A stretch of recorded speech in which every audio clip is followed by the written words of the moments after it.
Okay, I know what you want to know. What do I have for you this week? Or this time? Or whatever kind of time order I decide to play these things. You know, probably all at once. I mean, I was going to film some other stuff, but Jesus, never get around to doing anything. Like opening this box, which is what I'm trying to do. You know, to speed up the actual on-camera stuff, but think I can? No, I can! Shing! Minamoto! Chizuru! Kanekon, to be precise, is the show it's from. This is the Bunny Girl version, which is... I'd rather not say amount. Again, nice big box. Can't see from here, but trust me, it's big. That's my hand in proportion. And no, I don't have like Jeremy Beagle size hands. They're fairly normal, bit stubby, but hey. Open this up. First off, nice little touch. Little bow to lift out your big polystyrene coffin.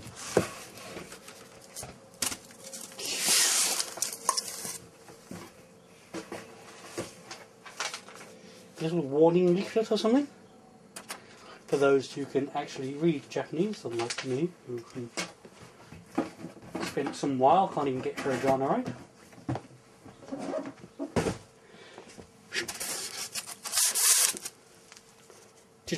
Yours to keep.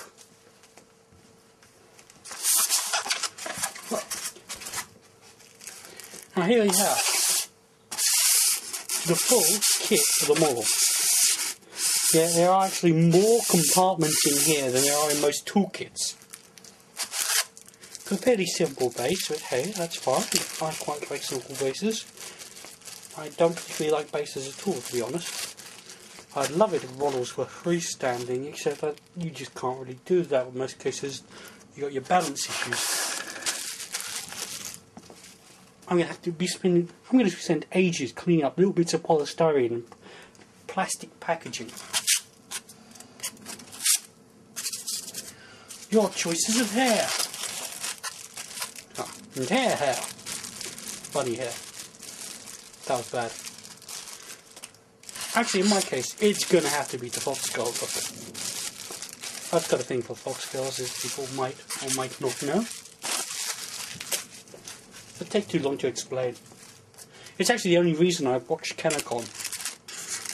Which is even more disturbing. See, I bought 2 incredibly expensive bits of merchandising from that show. Even though actually it's kind of pants in places.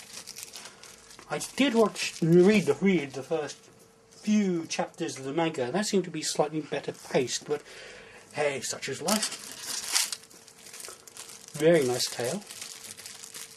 Interesting system of metal. I'm wondering if this is magnetically locked together or something.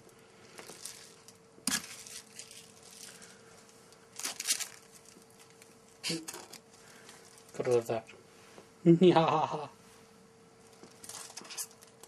Now, of course, I always keep more of my packaging, but for these ones it's doubly important because you get so many little accoutrements. All your alternate outfits and stuff. I wonder what most people do. Do they like change outfits on a regular basis? Model outfits, that is.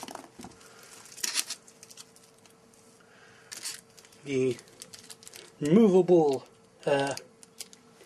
cover up, which I'm probably gonna leave on because, yeah, that's just a little on the crude side. I mean, the entire show is just a little on the crude side. I mean, I've got nothing against crudity in general. I'm not exactly going to turn around and go, Echi nano wa ikanai to omoimasu. However, I prefer my stuff to be slightly more subtle. Still looks absolutely dreadful though, because, you know,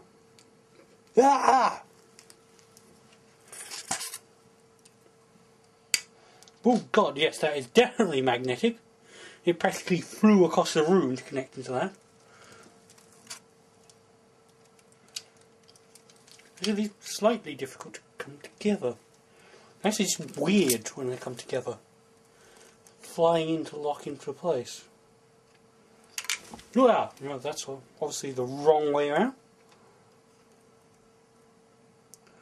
Or not. Does this thing even go in properly?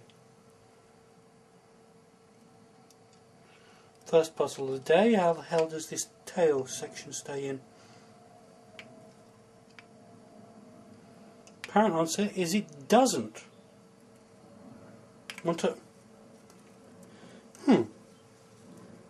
This could be a big problem. Oh, just safe. As you can probably see, bollocks. Issue point. Tail heavy. Magnetic keep in place thing not that strong. Therefore,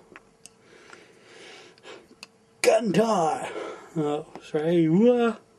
That has a habit of dropping off, which is somewhat irritating. Somewhat incredibly irritating. Alright, tell you what. I'm going to put her onto her pedestal and then try putting the tail on afterwards. See if that helps. If I can get her on.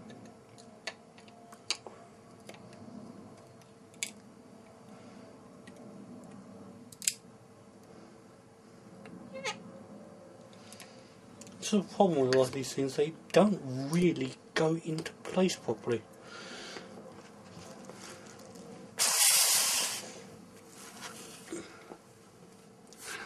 Operation Tail Lock.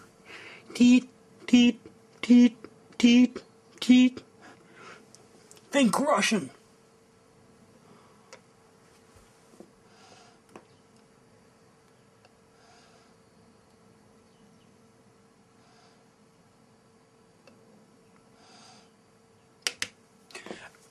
I think we've got a problem. This tail doesn't actually stay in place under its own weight.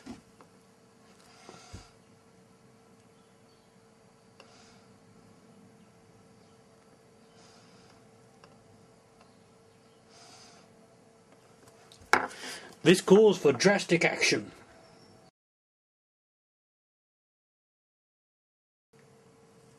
Ta-da! It fits. It stays on.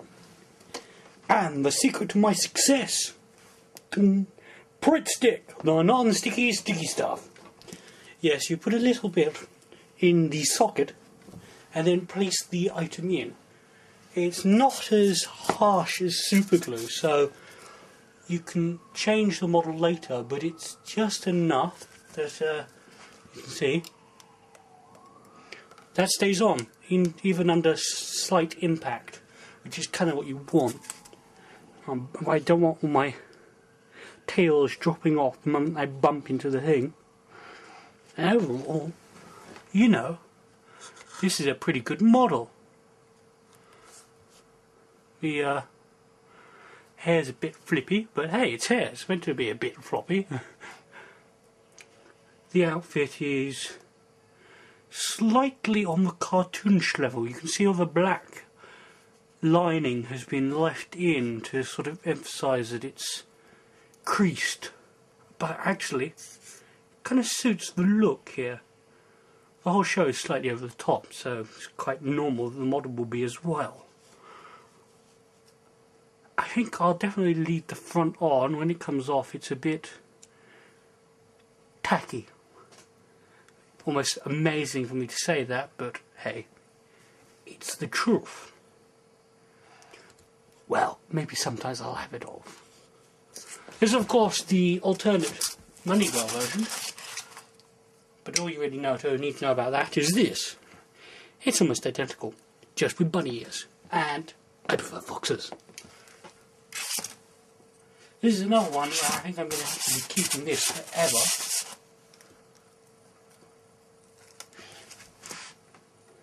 See you later.